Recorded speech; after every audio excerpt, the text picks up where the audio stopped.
বালু ব্যবসার বিরোধ নিয়ে মারামারিতে মাদারীপুরে প্রাণ গেল 2 জনের, 3 জনের অবস্থা আশঙ্কাজনক।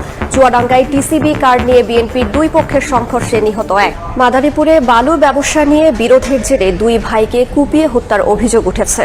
গুরুতর আহত 3 জনকে পাঠানো হয় ঢাকা মেডিকেলে। পুলিশ বলছে এই নিয়ে আটক করা হয়েছে 2 জনকে। এলাকা জুড়ে থমথমে অবস্থা বিরাজ করায় মোতায়েন করা হয়েছে সেনাবাহিনী ও অতিরিক্ত পুলিশ।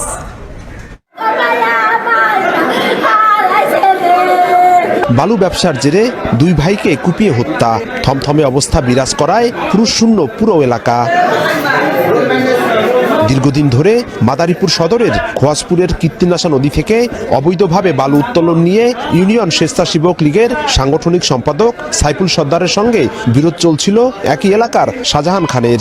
এরই জেরে শনিবার সকালে সর্দারবাড়ি জামে মসজিদের সামনে একা পেয়ে সাইফুলের উপর হামলা চালায় শাহজাহান খানের লোকজন। এ খবর ছড়িয়ে পড়লে সাইফুলের ভাই অলি, আতাউর ও প্রতিবেশীরা এগিয়ে আসেন। এ সময় কুপিয়ে হত্যা করা হয় সাইফুল ও তার বড় ভাই আতাউরকে।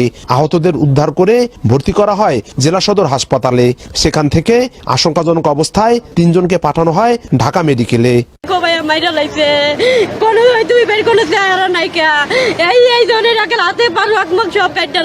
এগুলার আমরা সঠিক বিচার চাই। খবর পেয়ে পরিস্থিতি নিয়ন্ত্রণে আনে আইনশৃঙ্খলা বাহিনীর সদস্যরা। ঘটনাস্থল থেকে আটক করা হয়েছে 2 জনকে। বালুর ব্যবসা এবং অন্যান্য ইজারা ব্যবসা নিয়ে তাদের এই সংঘর্ষের সূত্রপাত হয়। আমরা অলরেডি 2 জনকে গ্রেপ্তার করেছি এবং আমাদের গ্রেপ্তার প্রক্রিয়া এখনো চলমান আছে। আমরা গ্রেপ্তার প্রক্রিয়া চালিয়ে যাচ্ছি।